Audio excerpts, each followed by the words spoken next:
ತಮಿಳಲ್ಲಿ ನಾನು 2ನೇ ತರಗತಿಯಲ್ಲಿ ಓದುತ್ತಿದ್ದೆ. ಈ ದಿನದ ಚಟುವಟಿಕೆ ಬಸವಣ್ಣರ ಜೀವನದ ಪರಿಚಯ. Very good. ಜೀವನ ಬಸವಣ್ಣವರು ಜನನ 3 ಮೇ 1134. ಬಸವನ ಬಾಗೇವಾಡಿ ಅಲ್ಲಿ ಜನಿಸಿದರು. ಬಸವಣ್ಣವರ ತಂದೆ ಮಾದರಸ ತಾಯಿ ಮಾದಲಾಂಬಿಕೆ.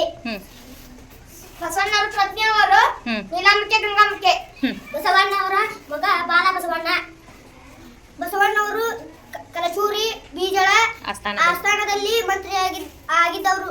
ಬಸವಣ್ಣನವರು 12ನೇ ಶತಮಾನದ ಕರ್ನಾಟಕದ ಒಬ್ಬ ತತ್ವಜ್ಞಾನಿ. Very good. 1400 ಹೆಚ್ಚು ವಚನಗಳು ಬರೆದಿದ್ದಾರೆ ಬಸವಣ್ಣರು. ಹೌದು. ಹಾ, ಬಸವಣ್ಣವರು ತತ್ವ ಕಾಯಕವೇ ಕೆಲಸ. ಹಾ, ಬಸವಣ್ಣವರು ಶಿವನ ಭಕ್ತಿ ನಿರಂತರ ಎಂದು ತಿಳಿಸಿದರು. ಹೌದು. ಹಾ, ಬಸವಣ್ಣವರು ಅನುಭವ ಅನುಭವ ಮಂಟಪ ಸ್ಥಾಪಿಸಿದರು.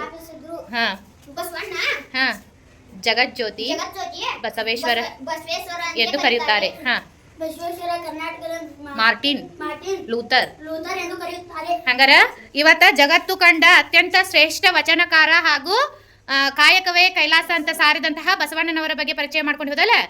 ಹಾ, ಹೇಳ್ರಿ. ಸರ್ಕಾರಿ ಶಾಲೆಗೆ ಸೇರಿಸಿ